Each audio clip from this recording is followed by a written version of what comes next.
May mga bagay na tahimik, ngunit tuloy-tuloy na sumisira sa direksyon ng iyong buhay. Habang pinipili mong hawakan ang mga ito, unti-unting humihina ang daloy ng biyayang nakalaan sana para sa iyo. Hindi ito usapin ng swerte o pagkakataong ibinibigay ng mundo. Ito ay tungkol sa mga bigat na araw-araw mong pinapayagang manatili sa iyong pagkatao. Maraming tao ang humihingi ng pag-angat, ngunit patuloy pa rin kumakapit sa mga ugaling humihila pababa sa kanilang landas. Sa pilosopiyang Stoic, malinaw na ang pinakamalaking hadlang ay bihirang manggaling sa labas. Ang mundo ay hindi nagkukulang ng bukas na pinto at bagong simula. Ang tao ang madalas tumatangging bitawan ang mga bagay na matagal nang dapat iwanan. Kaibigan at kapatid, muli, inaanyayahan kita na mag-subscribe sa ating channel para lagi kang updated sa mga bagong videos na aking gagawin at pakishare na din ito sa iyong mga kaibigan at tayo nang baguhin ang pananaw natin sa buhay. Ang pagbabagong hinahanap ng marami ay nagsisimula sa tahimik na pakikinig sa katotohanan. Ang kaalaman ay nananatiling mabigat kapag hindi isinasabuhay, at ang tunay na kilos ay nagsisimula lamang kapag may lakas ng loob na harapin ang sarili. Ayon kay Epictetus, hindi ang mga pangyayari ang nagpapahirap sa tao, kundi ang kanyang paghawak sa mga ito. Dito nagmumula ang pinakadiwa ng kalayaan na bihirang maunawaan ng marami. Hindi ito nasusukat sa dami ng naipon o nakamit, ito ay nararanasan sa kakayahang magpalaya ng hindi na nagbibigay saysay. Sa videong ito, haharapin natin ang 7 bagay na kailangang ihinto at tuluyang iwanan. Hindi ito upang manisi ng nakaraan, kundi upang buksan ang panibagong direksyon. Hindi ito upang husgahan ang sarili, kundi upang alisin ang bigat na matagal ng pasan. Kung handa kang piliin ang linaw, katahimikan, at pag-unlad, manatili ka hanggang dulo. Number 1. Pagkapit sa galit at sama ng loob. Ang galit na matagal mong kinikimkim ay hindi kailanman nagiging tunay na parusa sa taong minsang nakasakit sa iyo.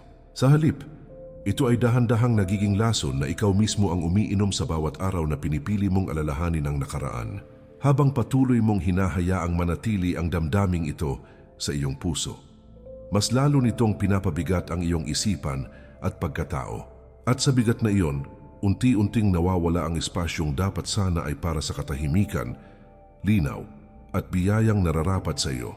Sa pananaw ng pilosopiyang Stoic, ang galit ay malinaw na palatandaan ng kakulangan sa ganap na pamamahala sa sarili. Hindi ito nangangahulugang mahina ang tao, kundi ipinapakita lamang na hinayaan niyang pangunahan ng emosyon ang kanyang pag-iisip. Ang taong patuloy na sumusunod sa galit ay nananatiling nakakadena sa mga sugat at alaala ng nakaraan, at ang taong nakakadena sa nakaraan ay bihirang makaranas ng tunay at pangmatagalang kalayaan. Maraming pagkakataon sa buhay ang tahimik na nasisira dahil sa sama ng loob na ayaw bitawan. Mga relasyon ang unti-unting lumalayo dahil sa malamig na puso at mabigat na damdamin. Mga oportunidad ang kusang nagsasara dahil ang isip ay abala sa galit sa halip na bukas sa posibilidad. Hindi ito kaparusahan ng mundo, kundi natural na bunga ng pusong punong-puno ng hinanakit. Ang galit ay dahan-dahang kumakain sa linaw ng iyong pag-iisip at kakayahang magpasiya ng tama. Kapag ang isip ay nalilito at pinangungunahan ng emosyon, ang mga desisyong nagagawa ay kadalasang nakakasakit at nakakasira. Kapag mali ang mga desisyon, mas lalo kang inilalayo ng landas sa tahimik, maayos at balanseng buhay. Ganito gumagana ang tanikala ng emosyon na matagal nang dapat pinipiling palayain. Ang pagbitaw sa galit ay hindi kailanman tanda ng pagkatalo o kahinaan ng loob. Ito ay malinaw na patunay na pinili mo ang kapayapaan kaysa sa pansamantalang pagtaas ng ego at pride. Kapag natutunan mong palayain ang galit, unti-unting bumabalik ang kontrol sa iyong mga damdamin at kilos. At sa pagbabalik ng kontrol, muling nagbubukas ang daluyan ng biyaya, linaw ng isip at panloob na katahimikan. Number 2. Pagiging alipin sa opinyon ng iba. Maraming tao ang hindi namumuhay ayon sa sariling prinsipyo, kundi ayon sa palakpak, puna at paghusga ng iba. Sa bawat desisyong hinuhubog ng panlabas na opinyon, unti-unting nabubura ang tunay na pagkakakilanlan ng sarili. Habang patuloy kang naghahanap ng pag-apruba, mas lalo mong isinusuko ang iyong likas na kapangyarihan. At sa bawat pagsukong ito, humihina ang loob na dapat sana ay matatag, buo, at may paninindigan. Sa pananaw ng pilosopiyang Stoic, ang pag-asa sa opinyon ng iba ay isang tahimik na anyo ng pagkaalipin. Hindi ka nakakadena ng pisikal na tanikala, kundi ng takot sa paghusga, pagtanggi at hindi pagtanggap. Ang isipan na laging naghihintay ng papuri ay bihirang makaranas ng tunay na katahimikan, at ang pusong takot mapuna ay bihirang makadama ng kapayapaang hinahanap. Maraming pangarap ang hindi kailanman naisa katuparan dahil sa labis na pagbibigay halaga sa sasabihin ng iba. Mga oportunidad ang tahimik na pinalalagpas dahil mas piniling maging katanggap-tanggap kaysa maging tapat sa sarili. Ang landas na dapat sana ay personal at malinaw ay napapalitan ng direksyong itinakda ng karamihan. Sa ganitong pamumuhay, unti-unting nawawala ang kontrol sa sariling kapalaran. Kapag ang halaga ng iyong pagkatao ay ibinabatay sa salita at reaksyon ng iba, palagi kang makakaramdam ng kakulangan. May papuri man o puna, laging may bahagi ng iyong sarili na nag-aalangan at nagdududa. Ang ganitong uri ng buhay ay walang pahinga at walang katahimikan sa isipan. Ito ay pamumuhay na patuloy na hinahabol ng panlabas na ingay at paghatol. Ang tunay na lakas ay nagmumula sa paninindigan sa sariling prinsipyo kahit walang palakpak. Kapag natutunan mong sundin ang konsensya kaysa sa opinyon ng iba, unti-unting bumabalik ang iyong kapangyarihan. Sa sandaling tumigil ka sa paghahabol ng pag-apruba, nagsisimula ang mas malalim na kalayaan. At sa kalayaang iyon, muling nagbubukas ang daluyan ng biyaya at panloob na kapayapaan. Number 3. Pagkapit sa nakaraan na hindi na maibabalik. Ang nakaraan ay parang anino na tahimik na sumusunod sa bawat hakbang mo sa kasalukuyan. Kapag patuloy itong pinapasan, ang bawat araw ay nagiging pabigat at hindi ganap na malaya. Ang sugat na dati ay nasugatan lamang ay muling binubuksan sa tuwing binabalikan ang alaala. Habang hinahayaang mamayani ang panghihinayang, unti-unting nawawala ang lakas para sa hinaharap.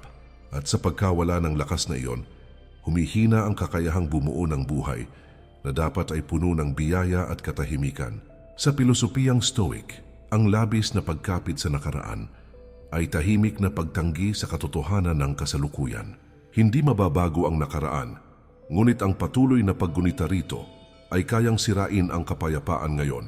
Ang isip na palaging nakatingin sa nakaraan ay hindi makakakita ng malinaw na landas patungo sa hinaharap.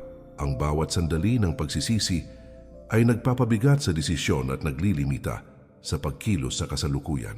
Ang taong hindi kayang palayain ang nakaraan ay bihirang makarating sa pinapangarap na direksyon ng buhay. Ang mga alaala ay maaring maging guro, ngunit kapag labis na kinikimkim, nagiging tanikala ito. Ang bawat pagkakataon na dumarating sa kasalukuyan ay natatabunan ng lumang sakit at panghihinayang. Ang bagong simula ay hindi napapansin dahil mas nangingibabaw ang pagninilay sa nakaraan. Kapag hindi nagawang ihiwalay ang aral sa emosyon, ang bawat araw ay nagiging paulit-ulit na siklo ng pasakit. Sa ganitong paraan, nawawala ang tunay na halaga ng kasalukuyang sandali at ng mga biyayang darating. Kapag ang isip ay patuloy na nakatuon sa nakaraan, unti-unting nauubos ang kalinawan sa pag-iisip. Ang emosyon na dala ng pagsisisi ay humahadlang sa kakayahang gumawa ng matalinong desisyon. Kapag mali ang mga desisyon, mas lalo kang nadadala sa parehong ikot ng sakit at pagkadismaya. Ang bawat hindi pagpapalaya sa nakaraan ay nagiging pader sa pagitan mo at ng panloob na kapayapaan. Ganito nagiging kulungan ng nakaraan kapag hindi ito piniling palayain at tanggapin bilang aral lamang. Ang pagbitaw sa nakaraan ay hindi nangangahulugang pagbura sa lahat ng karanasan at alaala. Ito ay pagtanggap na ang bawat nangyari ay bahagi ng aral na dapat pagyamanin, hindi tanikala na hahadlang sa iyo. Kapag natutunan mong igalang ang kahapon, nang hindi ito dinadala sa bawat hakbang, bumabalik ang lakas ng loob at kontrol sa sarili. Ang tunay na kalayaan ay dumarating sa sandaling matutunan mong mamuhay sa kasalukuyan nang hindi nakatali sa nakaraan. At sa lakas at kalayaang iyon, muling nagbubukas ang daan para sa biyaya, katahimikan at panibagong direksyon ng buhay. Number 4. Pagbibigay halaga sa material kaysa sa panloob na yaman. Kapag ang puso ay nakatuon lamang sa material na bagay, ang kaluluwa ay unti-unting nagiging hungkag at uhaw. Ang labis na paghahangad sa kayamanan, ari-ari at tagumpay sa mata ng iba ay nagiging panandali ang aliw lamang Habang patuloy mong inuuna ang panlabas na kayamanan kaysa sa panloob na katahimikan, nawawala ang tunay na linaw sa isip. Ang kasiyahan na hinahanap mo sa labas ay hindi kailanman sapat, sapagkat ang tunay na yaman ay nagmumula sa loob.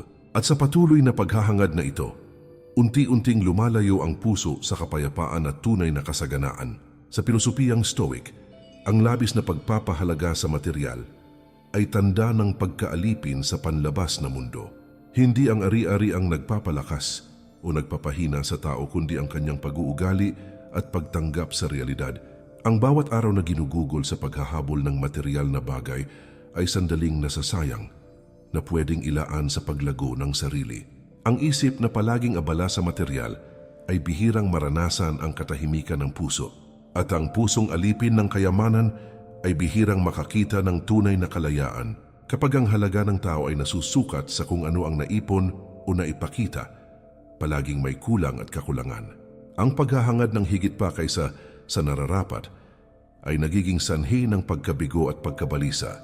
Ang kayamanang panlabas ay hindi nagbibigay katiyakan sa kaligayahan o kapayapaan. Ang mga oportunidad na nagdudulot ng panloob na yaman ay madalas napapabayaan dahil sa pansariling pagnanais sa material. Sa ganitong paraan, ang puso ay nananatiling uhaw kahit puno ang mga kamay. Ang labis na pagtutok sa material ay unti-unting kumakain sa lakas ng loob at malinaw na pag-iisip. Kapag ang isip ay abala sa pag-aani ng kayamanan, ang desisyon ay kadalasang nakabatay sa takot at pagnanasa. Kapag mali ang mga desisyon, nawawala ang direksyon sa buhay at unti-unting nadudurog ang panloob na katahimikan. Ang bawat araw na ginugol sa paghahangad ng material ay nagiging pader sa pagitan mo at ng tunay na kasiyahan. Ganito nagiging tanikala ang kayamanan kapag hindi sinasabay sa paglago ng sarili at kabutihang panloob. Ang tunay na yaman ay hindi nasusukat sa dami ng ari-ari o sa taas ng posisyon. Ito ay nasusukat sa kalinawan ng isip, katahimikan ng puso at kakayahang mamuhay ng malaya. Kapag natutunan mong bigyang halaga ang panloob na yaman higit sa material, bumabalik ang kapangyarihan at kalayaan sa sarili. Ang pagtanggap na sapat na ang nasa iyo ngayon ay nagbubukas ng pinto sa mas malalim na kasaganaan at biyaya, at sa panloob na yaman na iyon, muling nagbubukas ang daan para sa kapayapaan, kaligayahan at tunay na kasaganaan sa buhay. Number 5. Pagpapabaya sa sariling kalusugan at katawan. Ang katawan at isipan ay templo na kailangang alagaan. Ngunit maraming tao ang tahimik na pinapabayaan ito sa araw-araw. Kapag binabaliwala ang kalusugan, unti-unting nawawala ang lakas at kapasidad na harapin ang hamon ng buhay. Ang sakit at panghihina ay hindi palaging resulta ng tadhana kundi bunga ng kapabayaan sa sarili. Habang patuloy na pinapabayaan ang katawan, unti-unting nagiging mahina ang katawan at isipan na dapat sana ay matatag at alerto. At sa bawat sandali ng kapabayaan, lumalayo rin ang daloy ng biyaya, sigla at kakayahang makamit ang nais sa buhay. Sa pilosopiyang Stoic, ang disiplina sa sarili ay pundasyon ng kalayaan at lakas ng loob. Hindi ka malaya kung ang katawan ay alipin ng bisyo at kapabayaan, ang isip na pagod, at ang katawan na mahina ay hindi kayang magdesisyon ng malinaw. Ang tamang pag-aalaga sa sarili ay hindi luho kundi responsibilidad at pagkilala sa sariling halaga. At ang taong may disiplina sa katawan at isip ay may lakas na harapin ang anumang pagsubok ng buong tapang. Kapag pinapabayaan ng kalusugan, mga simpleng gawain ay nagiging mabigat at mahirap. Ang araw na puno ng sakit o pagod ay nagiging hadlang sa produktibidad at paglago. Ang bawat oportunidad na dapat sana ay makakamit ay natatabunan ng kawalan ng sigla at lakas. Sa ganitong paraan, ang kapabayaan sa katawan ay nagiging tahimik na kaaway ng tagumpay at katahimikan. Ang bawat sandaling hindi pinapahalagahan ng katawan ay sandali ring nasasayang sa paghubog ng sarili. Ang tunay na lakas ay nagmumula sa balanseng pag-aalaga sa isip, katawan at damdamin. Kapag natutunan mong bigyang pansin ang iyong kalusugan, bumabalik ang enerhiya at kalinawan sa isip. Ang disiplina sa sarili ay nagbubukas ng pinto sa mas mataas na produktibidad at mas malinaw na desisyon. Kapag pinili mong pangalagaan ang sarili, muling dumadaloy ang lakas, biyaya at kapayapaan sa iyong buhay. At sa bawat hakbang ng pangangalaga, natututuhan mong mamuhay ng malaya, masigla at may ganap na kontrol sa sariling kapalaran. Number 6. Pagiging alipin ng takot at pagdududa. Ang takot ay tahimik na tanikala na pumipigil sa pagkilos at paglago ng tao. Kapag pinapayagan mong mangibabaw ang pagdududa, bawat desisyon ay nagiging mabagal at puno ng alinlangan. Ang hindi pagkilos dahil sa takot ay nagiging dahilan ng mga oportunidad na napapalampas. Habang pinipili mong manatili sa comfort zone, unti-unting nawawala ang lakas at tapang na dapat sana ay bumabalot sa bawat hakbang. At sa patuloy na pag-iwas sa hamon, lumalayo rin ang biyaya at karanasan na magpapalakas sa iyo. Sa pilosopiyang Stoic, ang takot ay bunga ng maling paghatol at labis na pag-aalala sa hinaharap. Hindi ang hinaharap ang tunay na hadlang, kundi ang pananaw na puno ng pangamba at pag-aalinlangan. Ang isip na alipin ng takot ay bihirang makaranas ng katahimikan at kalayaan. Kapag patuloy kang nagdududa, ang potensyal ng iyong kakayahan ay nananatiling natutulog at ang pusong puno ng pagdududa ay bihirang makakita ng tamang direksyon at malinaw na landas. Ang takot at pagdududa ay kumakain sa sigla ng bawat sandali. Kapag napuno ng pangamba ang isip, mahirap gumawa ng tamang desisyon sa oras na kinakailangan. Ang bawat araw na lumilipas sa pangamba ay sandaling nasasayang sa hindi pagkilos. Ang pagkakataong dapat sana ay ginagamit para sa paglago ay napapalitan ng inaksayang oras at pag-aalala. Ganito nagiging paderang takot sa pagitan mo at ng mas malaking potensyal na maaari mong maabot. Ang kalayaan at tapang ay nagsisimula sa pagtanggap sa katotohanan at pagkilos sa kabila ng pangamba. Kapag natutunan mong harapin ang takot at pagdududa, bumabalik ang kontrol sa sariling buhay at desisyon. Ang bawat maliit na hakbang laban sa takot ay hakbang patungo sa mas malalim na lakas ng loob. Sa sandaling magdesisyon kang kumilos sa kabila ng pangamba, unti-unting nagbubukas ang pinto ng mga oportunidad at biyaya. At sa pagharap sa takot, natututuhan mong mamuhay ng malaya, matatag at may ganap na kapangyarihan sa sariling landas. Number 7. Pagpapabaya sa oras at walang saysay na gawain. Ang oras ay pinakamahalagang yaman na hindi na maibabalik kapag nasayang. Kapag pinapabayaan mong maligaw sa walang saysay na gawain, unti-unting nawawala ang tunay na halaga ng bawat sandali. Ang oras na dapat sana ay ilaan sa paglago, kaalaman, at pagpapalakas ng sarili ay nagiging panandali ang aliw lamang. Habang patuloy mong ginugugol ang iyong araw sa walang kabuluhang aktibidad, unti-unting humihina ang daloy ng biyaya at oportunidad sa iyong buhay. Sa pilosopiyang Stoic, ang walang saysay na pamumuhay ay malinaw na tanda ng kakulangan sa disiplina at kontrol sa sarili. Ang bawat sandali ay may potensyal na magdala ng kaalaman, linaw at lakas ng loob, natutulong sa personal na pag-unlad. Kapag ang isip ay abala sa walang kabuluhang bagay, nagiging mahina ang kakayahang gumawa ng tamang desisyon sa mahahalagang oras. Ang taong hindi marunong pahalagahan ang oras ay bihirang maranasan ang tunay na kasaganaan at kapayapaan sa buhay. Ang bawat araw na napupuno ng walang saysay na gawain ay nagiging tanikala sa pagitan mo at ng potensyal na tagumpay. Ang bawat sandali ay dumarating at lumilipas, ngunit ang nasayang na oras ay hindi na maibabalik kailanman. Ang mga pangarap na dapat sana ay unti-unting natutupad ay napapalitan ng kaguluhan, pagkaantala at pag-aaksaya. Ang patuloy na pagpapabaya sa oras ay nagiging tahimik na hadlang sa personal na paglago at panloob na katahimikan. Ang disiplina sa oras ay pundasyon ng lakas, kapangyarihan at malinaw na pag-iisip. Kapag natutunan mong pahalagahan ang bawat sandali, bumabalik ang kontrol sa iyong buhay at sa bawat desisyon na iyong gagawin. Ang bawat hakbang na ginawa ng may layunin ay hakbang patungo sa mas mataas na kaalaman at mas malalim na karanasan. Sa sandaling magdesisyon kang gamitin ang oras ng wasto at may saysay, unti-unting dumadaloy ang biyaya at kasaganaan sa iyong buhay. Ang tunay na kapangyarihan ay dumarating sa kakayahang mamuhay ng may direksyon at malinaw na layunin. Kapag pinili mong pangalagaan ang bawat sandali at ilaan sa makabuluhang gawain, natututuhan mong mamuhay ng malaya at may kontrol sa sariling kapalaran. Ang oras na ginugol ng may saysay ay nagbubukas ng pinto sa mas malalim na karanasan, kaalaman at kaligayahan. At sa pamamahala ng oras, muling nagbubukas ang daan para sa biyaya, katahimikan at mas makabuluhang buhay. Ang tunay na lakas ay hindi nasusukat sa dami ng iyong nakamit o sa tagumpay na nakikita ng iba.